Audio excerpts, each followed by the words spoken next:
you see yourself as lazy and undisciplined? And maybe you have goals that you haven't yet attempted, but you really would like to achieve? If you answer yes to any of these questions, then this video here is for you. So let me share my screen here with you. And I used to believe that I was lazy and undisciplined. And I felt tired and I had no energy and no motivation.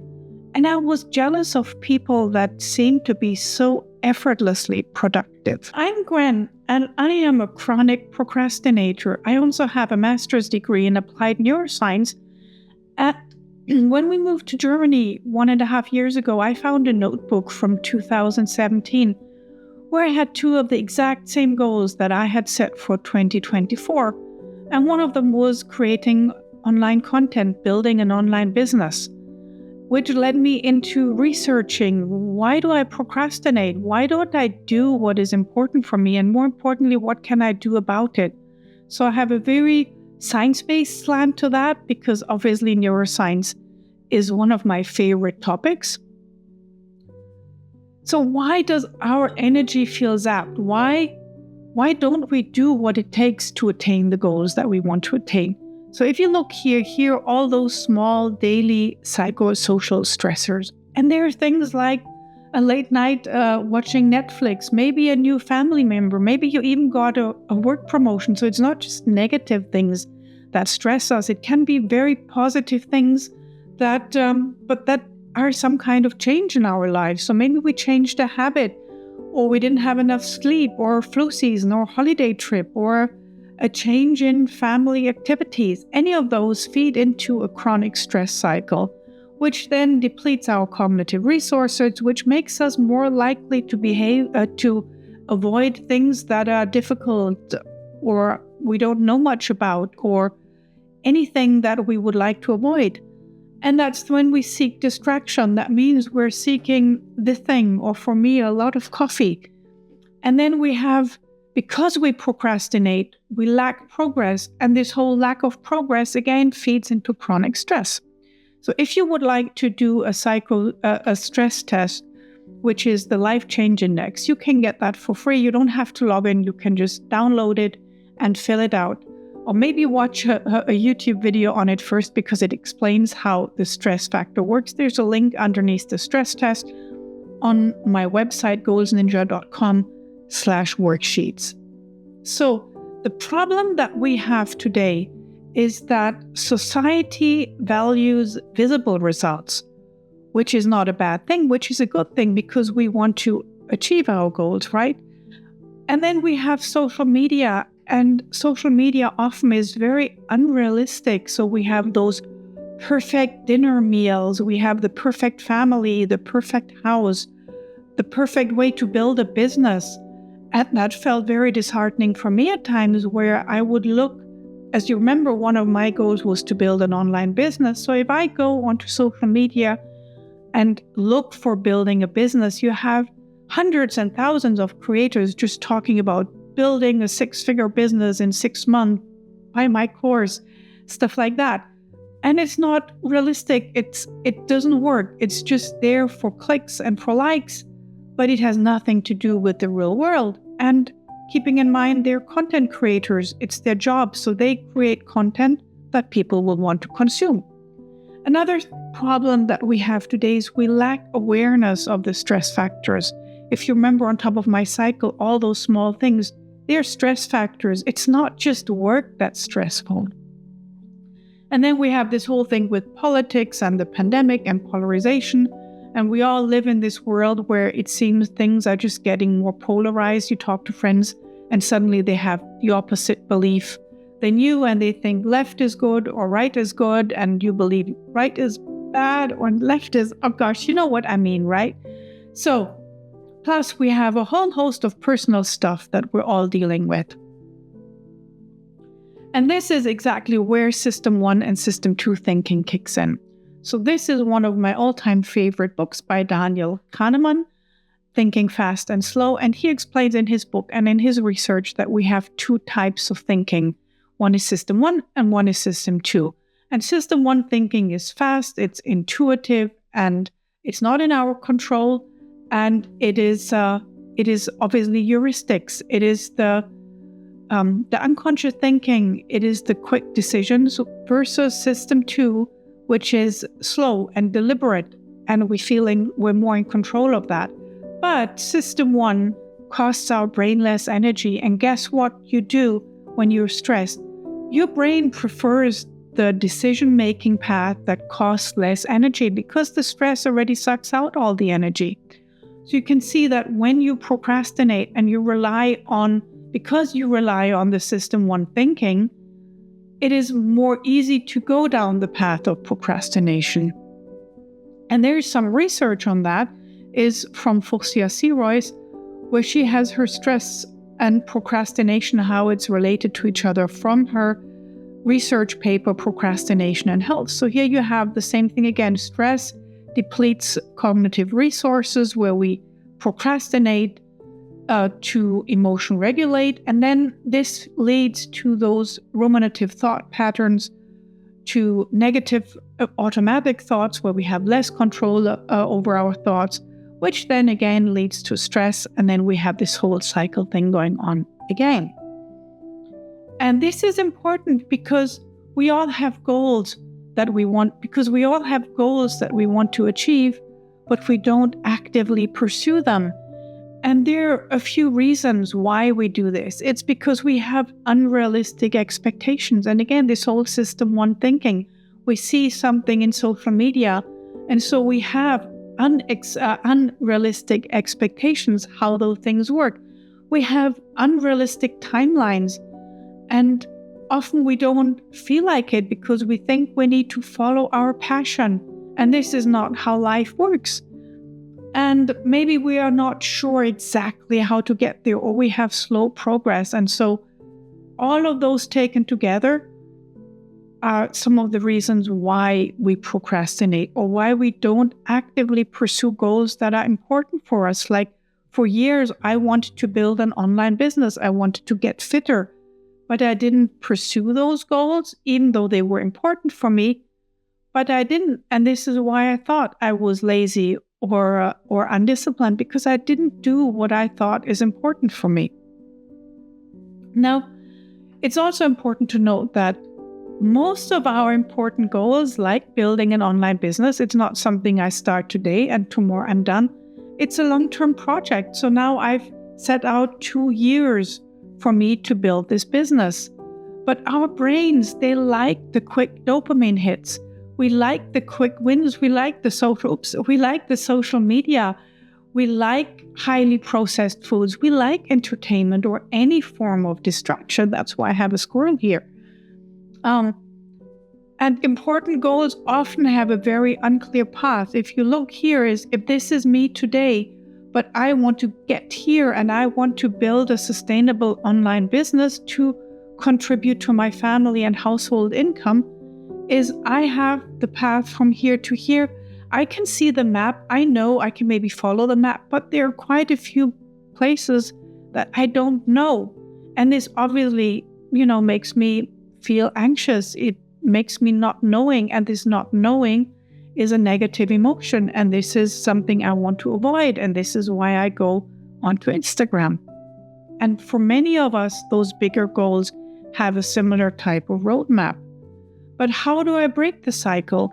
And this is one of my favorite papers too, is Simple Pleasures, How Goal-Aligned Behaviors Relate to State Happiness. And if you want to read the paper, you can find it online. And it shows, and the authors here show that we can use a goal to decrease stress, depression, and anxiety scores. And this is not the only one. There is a whole solid body of research behind that. And this is what I really love to do, is to use a goal I already have and maybe have not yet attained. And I can use it, let me have some coffee. And I can use that goal to decrease those negative emotions. And this is what the remainder of the video is about, is a step-by-step process how we can do that together. And then the big question that I would have asked a few years ago is, but how if I lack the energy and the drive? Because I kind of procrastinated myself into a burnout. So what do I do if I don't have the energy and the drive? And this is why we have this whole thing step by step. So if you have a notebook, get out a notebook and let's do this together, but you can just follow along. So if you look here, this is the emotional word wheel. Where's my cursor? So if you have this situation that you're procrastinating. And so maybe the next time you catch yourself procrastinating, you come back to this video and we'll do this together. But let's do this now just for practice sake. So if I think of something, for me, maybe going to the gym later is a good thing. So let's do this whole thing step by step. So step 1 is emotional awareness, becoming aware that you have this negative emotion that is there, that is present, either while you are starting or that is induced by the thought of the task that you want to do. And so for me, creating online content, I still feel kind of fearful, insecure. I feel often inadequate and overwhelmed. And there is some research behind the idea that once we name our emotions, it gives us more control over them. So just being aware of them and naming them already gives us a little bit more the feeling that we're in control. What is that? No. Okay. So just naming the emotion gives us more a sense of control. And so do this now. So if you think about the task that you've been procrastinating, where are you in this emotional awareness wheel? Step 1.1. It's okay if it makes you feel uncomfortable. And I know many of us, we live in this quite toxic positivity culture. And there's no need for that. It's okay to say you feel fine, to say you don't feel fine, and it will not brainwash you or hypnotically make you feel bad just because you admit like, hey, I really don't feel great today. And it's okay. It's being aware of it and just living with it, because life is never just great. It'll always oscillate. It'll always be, sometimes you feel better and sometimes you will not feel so great. And it's okay to be that way. And it's important that we're honest to ourselves about it. Yes. And so knowing where you are will be the starting point for change. I think there it's important to be honest with ourselves, to say like, hey, this task really scares me. Creating online content, I'm still crazily nervous. So this is why I make mistakes. Why maybe I'm talking too fast. Maybe sometimes I don't make sense because I'm still in the process of learning to create this online content. So obviously it makes me anxious. And same, it's probably for you, for the one thing that we're working on together, the thing that you're procrastinating. And it has nothing to do with laziness. It more has to do with dealing with those emotions and being aware of them and being honest to yourself about it. And then just accepting that they're there. This is step 2. And I took this from a worksheet that I like to use a lot. And we sort those things that we fear, or those things that make us uncomfortable, or those things that pertain to the task we're looking out to do, is stuff that's in my control and stuff that's not in my direct control. So for me, it's how many people will watch the video on YouTube, for example, is not in my control. In my control is that I turn on the camera and I start recording, even though I know I still kind of really suck at creating online content. But I'm getting better, right? At least I'm creating the video. So this is progress, and this progress is what will make you feel better. This feeling of progress and engaging in the goal-directed action is what makes you feel good. So everything here on the right side that you put in here that is in my direct control that you can do to deal with the negative emotion, but anything that brings you closer to your goal is what makes you feel better. And then being aware of what is in your control and what is not in your control, again, gives you more control, because you can just learn to accept or live with the things that we can't control. And I think this is a very important thing, is I know I need to live with not knowing how well something will do. I don't know the outcome of my endeavor to build an online business, but I can do my part to create the content, to create videos, to create courses, to put out things that are valuable, that will help you. And that is in my control. Okay, so make a list. Just take a pen and a paper and put a line, in my control, not in my control, and take a moment to work through that. And then the whole thing is what is in your control. And this is the outcome versus process goal. So slowly I'm coming to the whole point of this video is the outcome goal is I want to row 2 kilometers in 8 minutes versus a process goal is I will sit down and I will row 45 minutes every day. So one is a process and one is an outcome. And if you go back here is in your control, very often it's the process and not the outcome. So even in weight loss, you can control the calories you eat, you can control the amount of exercise you do, but you cannot control how fast you lose the weight.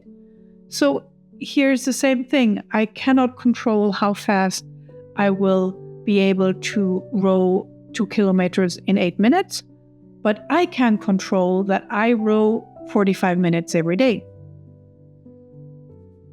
So the next step is, what process can you focus on for the next few days? And is it important to you? And does it align with your values? And is it easily doable? So are the 45 minutes of rowing easily doable for you? And if not, then decide on another one to start off with.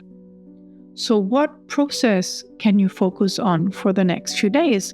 And for me, that will be to edit this video. It will be to maybe not quite, I'm not so fit, so maybe I will not row 45 minutes. Maybe I just row half an hour.